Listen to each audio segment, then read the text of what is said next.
കണ്ടുകൊണ്ടിരിക്കുകയായിരുന്നു. അപ്പോൾ ജസ്റ്റ് ഞാനിങ്ങനെ പറഞ്ഞു, അയ്യോ നമ്മളുടെ ഇവിടുത്തെ ആൾക്കാർ ഇന്നലെ പോയിട്ടുണ്ടല്ലോ കാശ്മീരിലേക്ക്, അവർക്ക് എന്തെങ്കിലുമൊക്കെ പറ്റിയാവോ, ഒന്നും അറിയാൻ പറ്റണില്ലല്ലോ എന്ന് പറഞ്ഞ് ഞാൻ ആ ടി.വിയിലെ ആ ചാനലിൽ കാണിക്കുന്ന ന്യൂസ് ഇങ്ങനെ നോക്കുകയായിരുന്നു, ആരെങ്കിലും പരിചയക്കാർ വല്ലവരും കാണുന്നുണ്ടോ അങ്ങനെയൊക്കെ. അപ്പോഴാണ് പെട്ടെന്ന് എനിക്കൊരു ഫോൺ കോൾ വന്നു.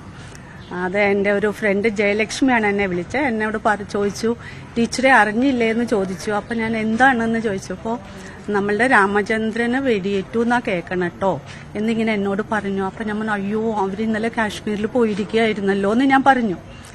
അപ്പോഴാണ് പിന്നെ കൺഫർമേഷൻ ആയിട്ടില്ല, ഞാനിപ്പോൾ അറിഞ്ഞതാണ്, ടീച്ചറോടൊന്ന് പറഞ്ഞതാണ് കേട്ടോ എന്നിങ്ങനെ പറഞ്ഞു. അപ്പം ഞാൻ പറഞ്ഞു, ഞാൻ ന്യൂസ് കണ്ടുകൊണ്ടിരിക്കുകയാണ്, പക്ഷെ മലയാളികളാരും ഉള്ളതായിട്ട് ഇപ്പൊ പറഞ്ഞു കേട്ടില്ല, ആരോ 2 കർണാടകക്കാരുണ്ടെന്നാണല്ലോ കേട്ടതെന്ന് പറഞ്ഞു.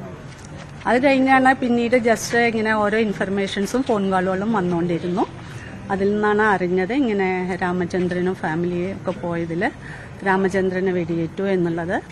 കാരണം ഇവര് പോയിട്ടുണ്ടെന്നുള്ള കാര്യം തലേ ദിവസം ഇന്നലെ ഞങ്ങൾക്ക് എടപ്പള്ളി സെൻട്രൽ NSS കരയോഗത്തിന്റെ എക്സിക്യൂട്ടീവ് മീറ്റിംഗ് ഉണ്ടായിരുന്നു.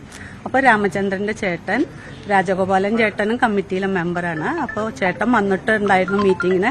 അപ്പോൾ ചേട്ടനും വൈഫും രാത്രി മോന്റെ അടുത്തേക്ക് സ്റ്റേറ്റ്സിലേക്ക് പോവുകയാണ്.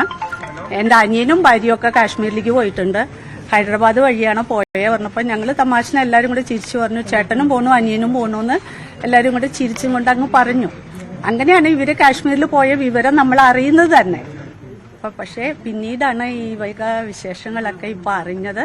കേട്ടപ്പോൾ ഭയങ്കര വിഷമം തോന്നി. കാരണം രാമചന്ദ്രൻ ഇടയ്ക്കിടയ്ക്ക് എന്നെ വിളിക്കുമായിരുന്നു, അവർക്ക് വെള്ളത്തിന് കുറച്ച് പ്രോബ്ലം ഉണ്ടായിരുന്നു. അപ്പോൾ ഈ കഴിഞ്ഞ ദിവസങ്ങളിലൊക്കെ ഇടയ്ക്ക് വിളിക്കും, ടാങ്കറിൽ വെള്ളം അടിച്ചു കൊടുക്കുമായിരുന്നു. അപ്പം അങ്ങനെ രാമചന്ദ്രനായിട്ട് എപ്പോഴും നല്ലോണം അറിയാം.